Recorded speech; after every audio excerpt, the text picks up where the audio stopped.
The lady messaged me, we actually decided to quit. I'm not coming for the launch also. Then I'm like, huh? So I was pregnant and fragile and Forgot cannot do you're anything. pregnant. Yeah, I was just thinking business really have to come first. Then your husband never like, hey, my baby inside you, no. I will go and look for the competitors, founders, the CEO. Of course, I would say you go and die. Yeah, I just You want to tried come and that. take my business, you ask me to meet you for coffee. So I just tried.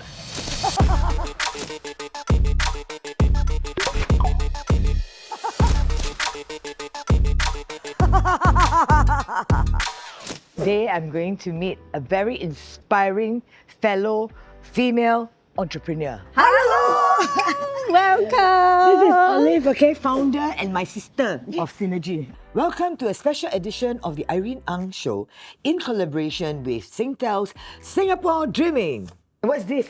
You see, hello for possibilities. Hey, hello Yeah, possibilities. Yes. So this is actually our training venture lab.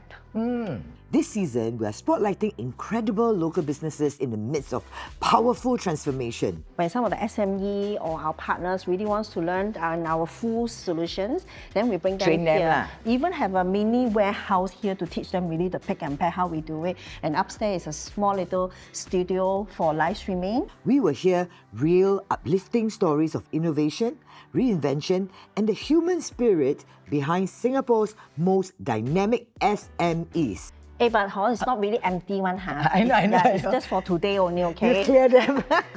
That's my room. So this is the EY. Excuse me, I only shortlisted people win. Can see not? Can see not? How many rooms they have? No, this is actually our corporate office. And this one? And this is the marketing, which is also our studio. This is the actual studio that we have many brands have done it before, even cooking. This office is very big. Okay, we sit down. Humble office. Humble office. She is very humble one. Okay. I've seen firsthand just how far a business can go if they choose the right partner. Welcome to another special edition of the Irene Ang Show in collaboration with Singtel's Singapore Dreamin. So let's dive in, be inspired and say, hello, possibilities! My guest for today is a very special lady whom I have absolute respect for. Okay, at 40, she decided to be an entrepreneur, a bit later than me, but her results is astonishingly superseding me in many ways. Ladies and gentlemen, it is my honor to welcome Olive Tai! Hello. How you like my description of you? Yeah, very good. So cute, right? If you look at her, you wouldn't think she's this tech giant, you know. So let's start from the beginning, okay? Why at 40 you decide to embark on the entrepreneurial journey? First of all, you're telling everybody how old I am already, right? You know, How I long? always look like 35, but anyway. I think when the life really come at this stage, right, especially like 40, then you start to think, Where am I gonna go? Yeah, what I'm going to do in the next 40 years, right? So then, you know, in the past 20 years, back then, in the corporate world, like running around the region, doing all the different roles, from supplier to retailers, but you're still helping other people to do the business, right? But what were you trained? I study marketing in Australia. You know, I actually came from Hong Kong. My English back then was not that good. Now So- English very good, okay? No. A little bit better only. So then when I went to Australia to study, it was really a struggle for me because I need to really improve. I mean, one of the objectives that I want is to improve my English So you force yourself to live in an English environment. and force myself to study marketing. Ah. Then to work with all the Oh, the Australian, English very good one. yeah, to do the presentation, to do the project. That's how I But it pushed must be so myself. tough. It was very tough. Yeah. And then right after graduated, then I worked for a company like Johnson & Johnson. So that's the one thing. To learn a language, you throw yourself into the environment. Yes. That's why I also do radio. And also one more thing, a secret, okay?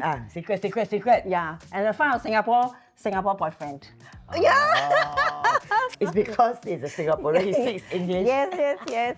It was really tough. Then before I started Synagie, then I got opportunity to move to retail. So that was really a big change for me also, because all along I worked in the supply Behind, right? Yeah, behind the scene, providing all the products and everything to the retail, but now become like a retailer, then looking from the other side of the table, then things really are different. Then, but you still think, hey, I'm working so hard, right? Like what you said. But it's for people. Yeah. Right. So can I do something for my own? So when the opportunity came, I really never really think too much. Then I say, okay, I'll just do it. Wow. Then I just started looking. That's one thing I realized about her. When she has an idea, she won't think of like, what if. She just, okay, let's do it. Yeah. And then I'm sure along the way, you have some hurdles or challenges or your failures. So what if you just do it and then like, are there times where you make mistakes and you, Olive, stupid are you? Because I do that all the time to myself. Of course, I will still say I'm stupid lah, but never mind. But you're not. Yeah, everything happens for a reason. You learn from that. I always tell people that. Just learn from mistakes and move on. So you don't wallow too long in the failure. No, never. You know, I have a lot of, I mean, I'm a mentor, right? I mentor some of the younger people. I think that 38 to 45 is the age that people feel very lost. Like, okay, I've been doing this all my life. Last time I go to school, I'm very passionate about photography. I'm very passionate about filmmaking. But then I do. All I am is I'm just a videographer, or I'm just a music producer. I want to be a singer, you know. But then you start to wonder, like, is this really for you? Just because they don't see results, you know. But do you have any advice for people at 40? I think I spoke to quite a bit of friends, a bit of my friends. Then they also asked me, should I start something or should I start on my own? So then they really have a lot of worries, like think a lot. Then whether is it a perfect timing and all that. So I think the two advice I always tell them is number one, there's really no perfect timing, right? There's no such thing one. Then number two is really don't overthink. Yeah, just think too much. Sometimes you just start and then you just figure it out along the way.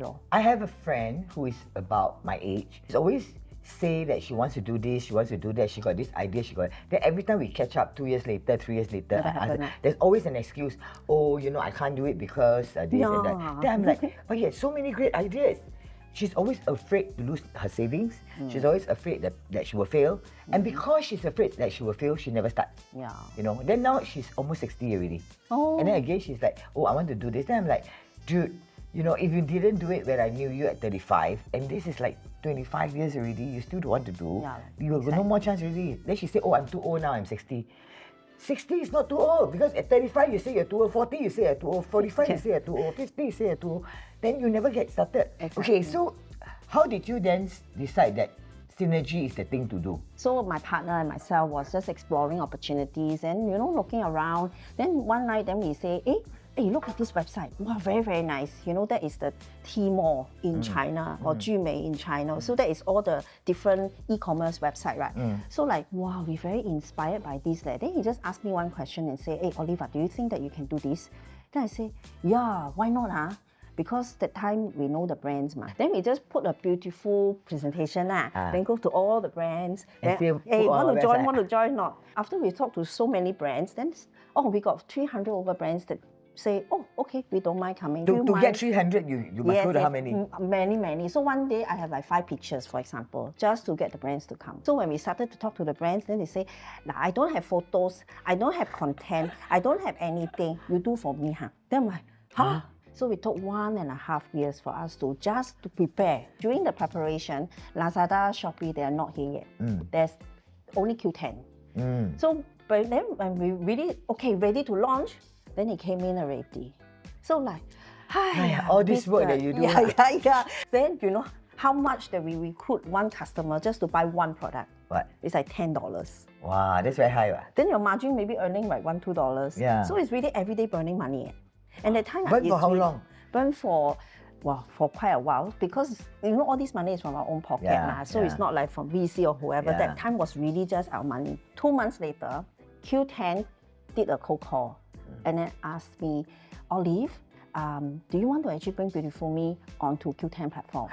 Then we're like, oh, so you're not competitor, They are marketplace. So the time there's no such thing called marketplace. Oh, I can bring Beautiful Me onto someone else's platform. I say, why not? So I say, yeah, would love to do that. And who knows, you know, the lady that asked me, did the cold call, she's with Synagie now. Yes, Wow, yes. this is 高招. When we launched our Beautiful Me, then we put up a few products to sell, right? Wow, the sales was really good, and Yeah. we don't need to put So many burn things, money yeah. to do Facebook. Because you or put there WhatsApp, only, ma. because the traffic is there already. Yeah. So then that is the time that we've realized, oh, maybe this is really the opportunities, you know. Then we pivoted our business from B2C to B2B2C. We were almost literally working in a warehouse because the orders, the inventory, everything is so crazy. Like for all the hard work, if you make Yeah. $2, that kind. Yeah. No, few cents sometimes. cents. Like until 6 a.m., you know. Oh my God. Then we are thinking, hey, this is really cannot like that, you know. Yeah. So I 这样 say, 下去不是办法, okay? yeah. So we say, okay, we really need to build a system behind as a back end to support this entire thing, to connect to every single channels and connect to all the different logistic partners. So that's how Synagie born. Let's say we want to sell this product, you can sell on multiple platforms in the whole region. Then we just need to have one inventory. Then you can sync to all the different Oh, like platforms already. one plant you can sell to Different, many touch points. So you make money by charging the company of this plant Coming to you to help them sell. Yeah, So you are like their online retail distributor. Not really retail, like a solution provider. So we provide the backbone, like the system to support you. I understand that you listed and then you delisted. Why? Yeah. Wow, that was also a very interesting story. So first of all, a lot of companies usually after you grow your business to a certain stage, at the early stage particularly, then they will look for VC, right? But for us, we didn't. So back then, there are not many tech company listed in Singapore. So SGX came forward and say, hey, so encourage us. We say, why don't you all try? So they are very nice. They connected us to a lot of different sponsor partners. So we did it, and we got really listed on the 8th of August 2018. I still remember until now because the date is so good. 8th of August 2018. So she's such a Chinese girl, you know. Before listed, we actually really went around to talk to all the VC, including Alibaba. Yeah, then so big. But they rejected me. Oh, because how the dare time we are too small. It's true enough, like you you mean know. too small for them? The time before They're looking for that kind of like because 10 we million, only, 20 million yeah, kind, right? and because that time we only started in 2016 in terms of operation. Then I got listed in 2018. 2 years only you got listed? Yeah, so our result is only have about 1.5 years. So then after that I said, okay, after I got listed, I got the money, then I continue to expand to more and more markets. Okay, now I got 4 countries. I went different route this time. I didn't go directly to Alibaba investment arm. So I went to Lazada. So I was talking to all the Lazada management people, the quite senior one. They say, okay, let me find out for you who is the best person for you to talk to. The logistic team came to us and then said, Olive, I want to have a meeting with you. Then when I went to the meeting, the first thing that I saw is strategic partnership with Alibaba. So we really went one big round. Go back to Alibaba. Yeah. So then went back to the same team that we spoke to. Then they say, hey, hello, Olive, we see each other again, you know. But this time, I think they in the end, of course, they say yes. But one of the things that a lot of people might not know, so for our size of the business, usually Alibaba didn't really want to invest in a public listed company. Yeah, so that's why they brought us private and then become privatized. Okay, by the way, many of you don't know, she's also very active in the Women Entrepreneur Network, okay, and also in mentoring a lot of her staff and also young entrepreneur like myself. How hard is it for you as a woman in the tech space? Yeah, so first of all, I also don't know how I managed to go through all this, to be very honest. So I guess is when I never thought of myself, I was pregnant and fragile and cannot do anything. You're pregnant. Yeah, I was just thinking business really have to come first. Just keep moving on, just keep forward, just keep doing. Then your husband never like, hey, my baby inside you, no.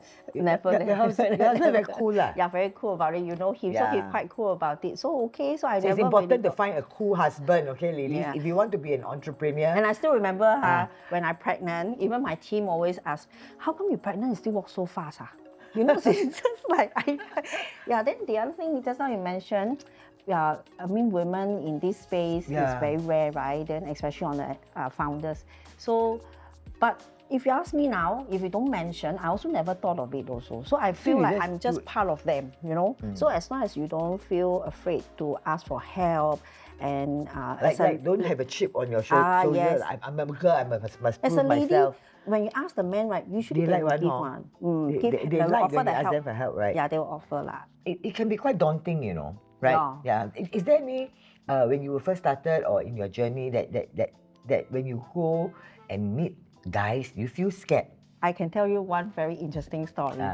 Usually when I spend a new market, I will go and look for the competitors' founders, the CEO. Yeah, but how I found them, I go LinkedIn. Yeah, so I say, hey, hello. I also didn't expect he would reply me. Of course, I would say you go and die. Yeah, I just You want to come and take my business, you ask me to meet you for coffee. So I just tried. Then so I said, so he really replied me. Then I said, okay, so let's catch up for coffee or something. Or can we meet you in the hotel lobby? Just because I never met him before. Yeah. Then he said, okay, but maybe I can't pick you up. Then I'm like, pick me up. So I never been to the country before, I never met him before. Then I'm just a small girl. Why you need to bring me to somewhere else? Why cannot just sit at the lobby? Yeah. You know? Then I started to think, okay, never mind. I go Facebook and go and Google him. Go and see how he look like, you know, handsome and his family. Hey, Filipino man, very handsome one eh. I found out that he has, how many girls? Maybe 4 girls or 3 girls, and a beautiful wife and a very humble man. So I said, okay, I think should be quite safe. So of course, in the end, I went to his car and then we just went to the next door, which is next building, to have dinner. So I was telling him the other day, I said, hey, that moment, you really made me very worried. So, but it's because since then, when I started Vietnam and Indonesia, I asked my team, can you go with me? I don't want to go alone anymore because I'm a little bit worried. Yeah. And because all the founders in other markets, yeah. they're all guys. There was another very interesting and dramatic story. There's one brand that they came to us and said that, hey, I want you all to launch 3 countries at the same time. Singapore, Malaysia, and Thailand. And at the time, Thailand was not ready. I haven't really started. Yeah. So I said, but within 2 months. I said, how? Within 2 months? Never mind. I asked around my friends and just introduced me some people, Thai people, to work on it. So they introduced me 2 girls.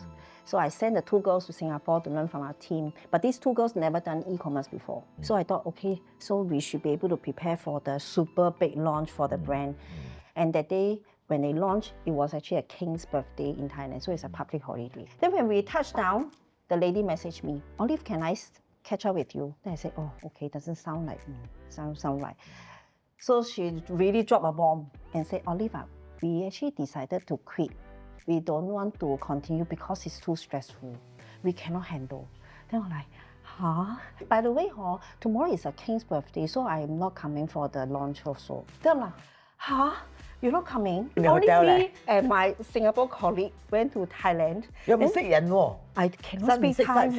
They know everything. Then I'm thinking, hey, this time really die already. Yeah. So, then your client how? I cannot tell my client I don't have Thai team. I cannot answer my Thai customer using English also. Then I don't have Thai people to run the store. I really don't know what to do. Holy crap. So, and as usual, I never give up. But this time, I said, hey, come. I asked my Singapore friend, a colleague, and say, hey, let's go for a drink. Then go and think about how to resolve this.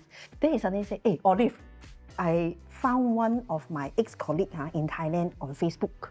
But I never talked to her for a long time. Maybe I try to connect. So desperate. Then I said, hey, okay. Yeah. Hey, can you ask her for breakfast tomorrow morning? Yeah. Then she said, okay to meet us. So I said, during the breakfast, then me and my friend keep talking to her, convince her. I say, please, Lord, please come and help us. I need help for this few days. And in fact, it's the same day, that night. Wow. Then she said yes.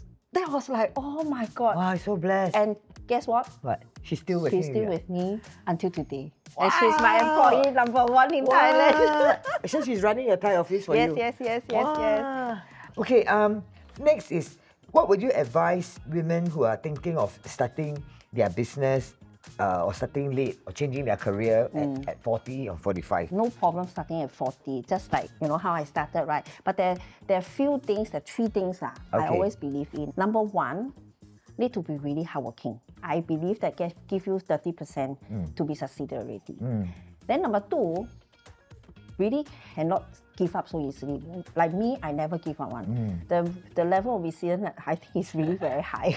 That's why I said, if you think I'm resilient, you haven't met Olive, okay? Then number 3, need to stay humble, keep learning, and push forward. So that give you 90% to be succeeded already. Then what's the last 10%? What's the last percent? Luck, lor. I just feel so inspired just working with Olive, you know, because I've been lonely for a long time, being like the only girl also in my industry. With all the big boys, and there's no sister to like, you know, 姐妹 to share with, and I'm really thank God that I met Olive. But even with vision and guts, like, no one builds an empire alone, which is why I'm going to bring on my good friend, Managing Director of Singtel's Customer Success, Mr. Lionel Cheng, to this special segment called Ask Singtel. Then we can ask him all the questions. And you know what? Lionel actually is not just corporate guy all along. He was also a startup before. Wow. So that's why I thought he's the best person to understand our startup pain. Yes. And of course, now in your portfolio, you help SMEs transform as well, right? That's right. So from Singtel's point of view, what's the first step SME who want to scale without massive capital? Well, the first thing you need actually is a very solid financial backing. When I was doing my startup back then, that was something that people struggle with. From a Singtel perspective, we view it as really look at trying to find solid partners, people that you can work with, not just for the start of your business, for many years to come as you scale up. So it must be cost effective. It must be. Right. It must be cost effective, it must be proven, it must be long lasting. And that's what we are trying to provide. At least from a Singtel standpoint, when we provide a service to you, we want to view you as our long-term partners. Whether it is our broadband services, whether it is our network security that we provide, we want to make sure that you have something that's reliable, safe, and then something that you can scale up, not just for one country, potentially across the board. While Singtel is a large organization here in Singapore, we have teams that are really focused in terms of the growing, young, and startup SMEs here in Singapore. And that means we have to tailor-make our solutions, not just for the big enterprise and government, public sector, etc. We have tailored solutions for our SMEs.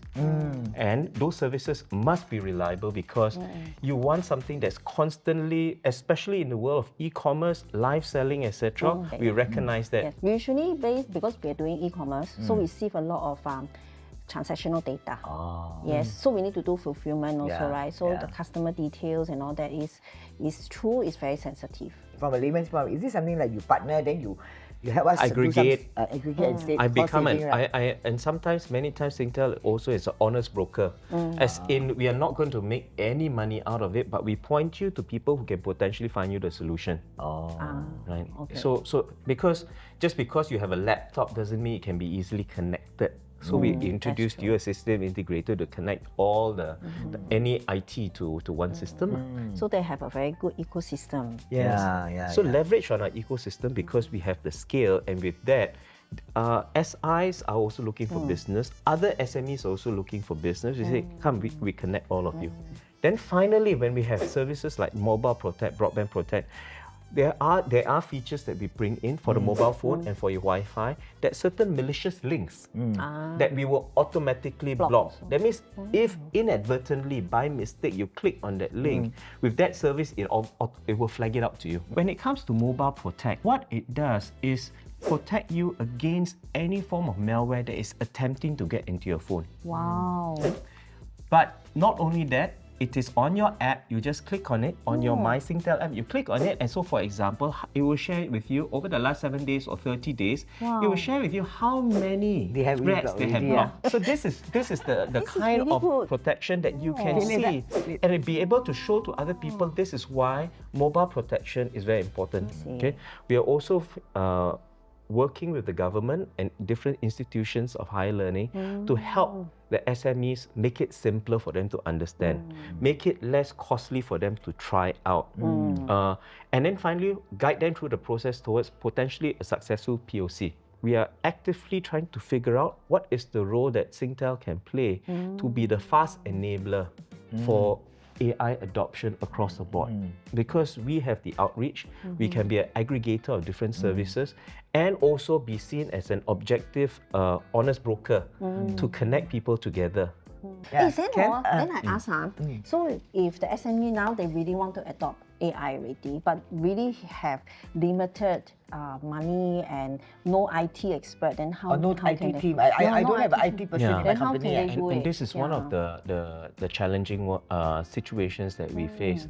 What we encourage SMEs to do is first and foremost, do you have an AI strategy? And when you don't have a strategy, a lot of your action plans, your attempts will be all over the place. Meaning that, oh, maybe HR is trying something new. Maybe we should try this new How solution. come you're like talking about my company? Oh no! I point all my SME customers, if unsure, again, we will recommend to them a set of government subsidized or free services which they can actually start the journey.